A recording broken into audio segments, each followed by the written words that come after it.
Hey friends, thanks for listening to the Christian Education and Leadership Podcast.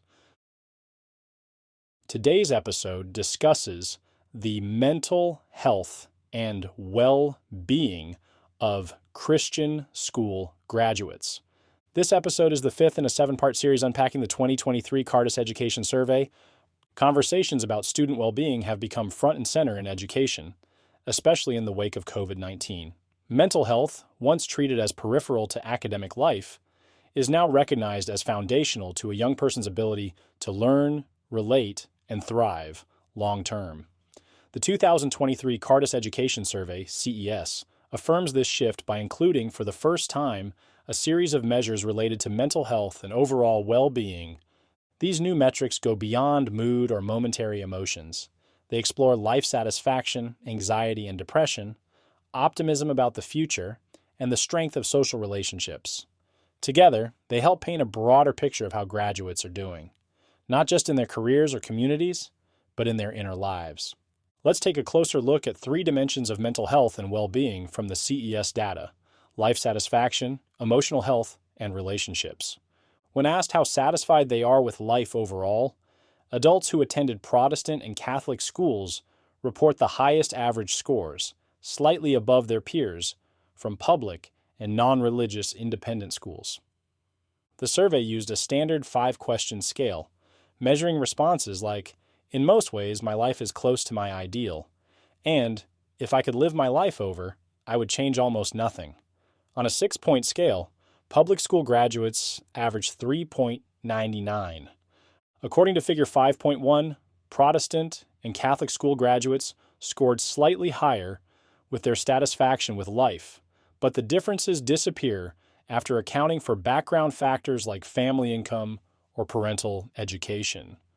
Still, the presence of those higher scores among faith-based graduates is worth noting. Satisfaction with life is a meaningful outcome, and it invites us to consider the deeper supports that may be embedded in Christian school culture. On more clinical measures, symptoms related to depression and anxiety, the survey tells a sobering but nuanced story. Across most school sectors, scores are remarkably similar in Figure 5.2, but one group stands out: homeschool graduates. They reported significantly lower levels of depression and anxiety than all other sectors. On average, their scores were 0.28 points lower than public school graduates, a meaningful difference, especially after controlling for demographics. This finding raises thoughtful questions about pace of life, stress exposure, and emotional safety during adolescence. While Christian school graduates do not show lower levels overall, it may signal an opportunity to look deeper at how we support the spiritual and mental health in our school environments. The CES also asked graduates to reflect on their closest relationships, their friendships, sense of community, and confidence in receiving help when needed.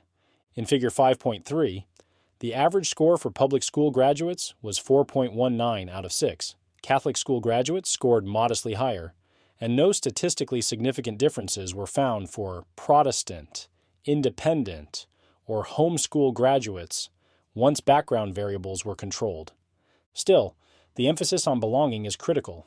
As with so many outcomes in this survey, relational well-being is often shaped by school culture, mentorship, peer relationships, and healthy communities during high school may carry long-term relational value.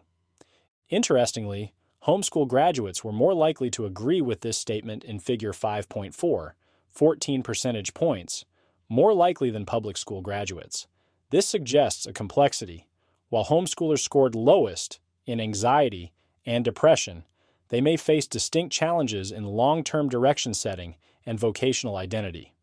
In Figure 5.5, Catholic school graduates were the most likely to agree with this statement, 6 percentage points more than public school graduates, followed closely by other independent and Protestant school graduates. However, the difference was not statistically significant once background demographics were considered. Finally, a hopeful note across all sectors: about 75% of graduates, regardless of school type, agreed with the statement, "When I think about the future, I am positive." That's encouraging in a time when cultural narratives often suggest despair is the norm. Mental health is complex, and no single factor, including school type, can fully determine a person's well-being. But the Cardis Education Survey helps us see patterns and ask better questions. Christian school graduates appear to experience life satisfaction and relational health at rates comparable to or above national averages, though these gains may be tied more to family context than school itself. At the same time, homeschool graduates stand out for lower anxiety and depression, even while reporting higher uncertainty about purpose and direction. For Christian educators, these findings offer an invitation. Do our classrooms and school activities cultivate peace and well-being, or just performance? Do our students know that being successful in life is a great calling, but is it rooted in being known and loved by Christ?